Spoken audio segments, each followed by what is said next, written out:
like South Park. Yeah. I like South Park things. is the best. South Park rules. They fucking rule. Did you see what they just did? What'd they do? Joe Rogan couldn't believe what he had just watched. Sitting across from his guest, he shook his head and let out a low laugh.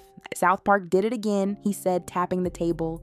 They roasted Bella Ramsey so hard, I don't know how she's ever going to show her face in Hollywood again. What followed on his podcast was one of the most brutally honest breakdowns of the fallout from The Last of Us Season 2 and Bella Ramsey's complete public unraveling. Rogan didn't hold back, and honestly, he wasn't alone. The South Park episode didn't just poke fun, it was a direct hit on what many saw as the downfall of an actress who let ego, ideology, and self-importance completely derail her career. And now, with Joe Rogan chiming in, the internet wasn't laughing with Bella Ramsey, it was laughing at her.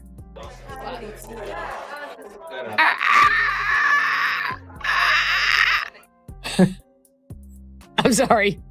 That was acting. That's what that was. I don't really care what happens with this movie. I really hope her career is pretty much over. I'd be thrilled to see that. I can't imagine. I mean, Christian. Joe started by recapping the absurdity of the South Park episode titled The Woke of Us. He described the parody version of Bella, named Bella Trashley, as a hilariously exaggerated version of the real actress. In the episode, Trashley rambles about zombie rights, refuses to use weapons, and interrupts press conferences to give awkward speeches about colonialism. Rogan paused and said, "It's funny because it's actually not that far off from her real interviews. That's what makes it sting. That's why people are eating it up." He pointed out how South Park didn't even need to exaggerate much. All they had to do was reflect Bella's actual behavior and let the audience do the rest. Ellie still looks and acts like a 14-year-old from season 1, even though she's supposed to be 19. Joel, I think I found something. Whoa! What? No, nothing. It's just your forehead seems bigger than last season. I think I found a way. From there, Rogan dove into how Bella Ramsey's image had shifted so dramatically in such a short time. She started off strong, he admitted. People loved her as Lyanna Mormont on Game of Thrones. Tough kid, few lines, all impact. And then HBO hands her one of the biggest roles of the decade. Ellie in The Last of Us, she had everything going for her, but man, did she throw it all away. Joe argued that Bella lost sight of the character she was supposed to play and instead tried to use the spotlight to make herself the message. You can't hijack a beloved character and then call the fans backwards when they push back, he said. It doesn't work that way. Change up your impression at all, or is it pretty much the same?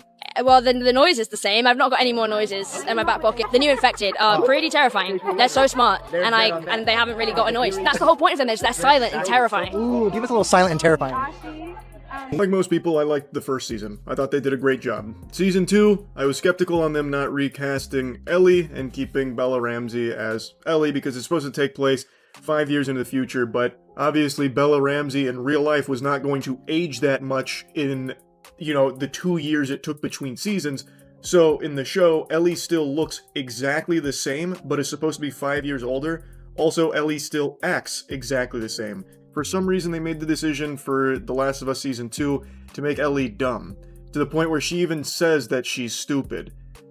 Why? That just kind of betrays the character. Joe took special issue with Bella's livestream meltdown. After the South Park episode went viral, Bella jumped on Instagram Live and delivered a raw, emotional response that was far from a polished PR statement.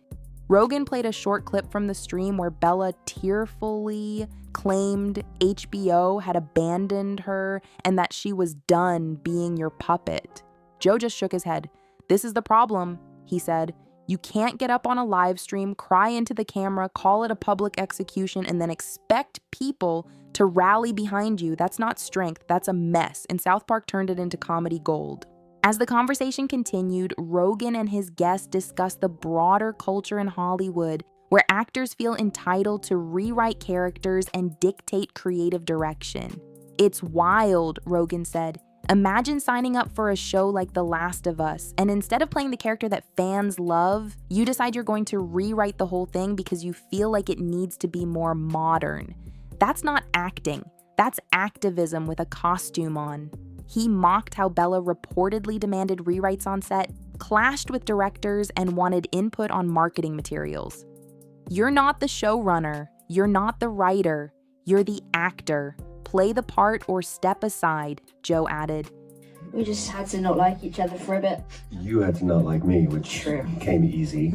So Yes, maybe we can prop it open with something and you can slide. Whoa! Oh my god, what? Is it getting bigger? Stop it. No, seriously, what's with that? It's fine, Joel. Does it hurt? Joel, please. You're making me self-conscious. I'm sorry, it's just a little bit startling. Normal head, Joel. Can we just get back to the door things? Planetary. Leave it. Gonna have its own area code soon.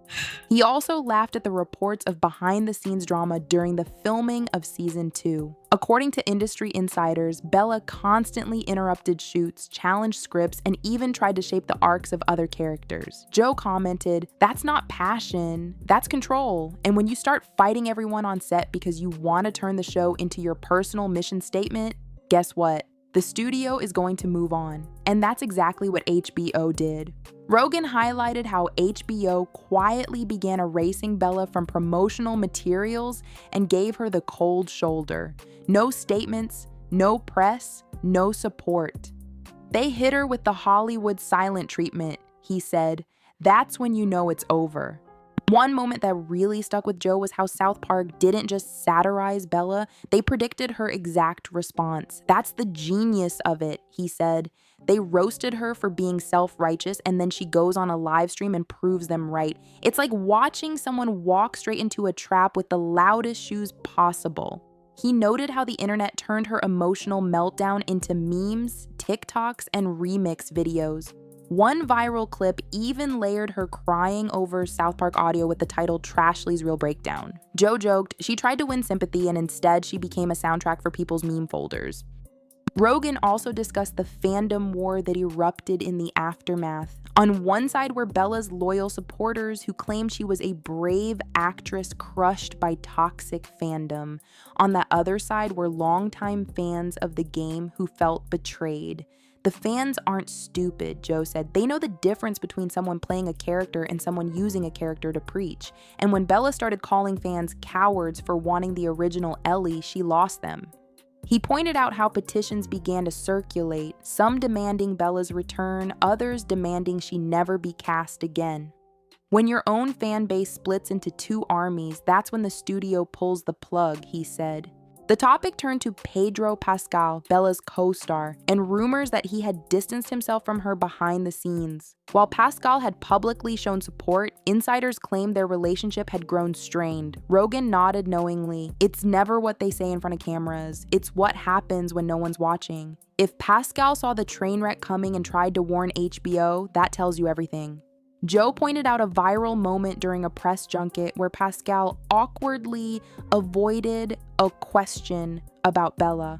"That wasn't a slip, that was a red flag waving right in front of everybody," he said. Rogan also laughed at how the South Park parody became an international sensation. "It wasn't just an American thing," he said. "They were dubbing it in French, German, Portuguese. Late night shows were making jokes. Saturday Night Live made a whole sketch about it. You know it's bad when the punchline crosses the ocean and still lands." He emphasized how South Park had transcended satire and turned Bella into a cultural meme.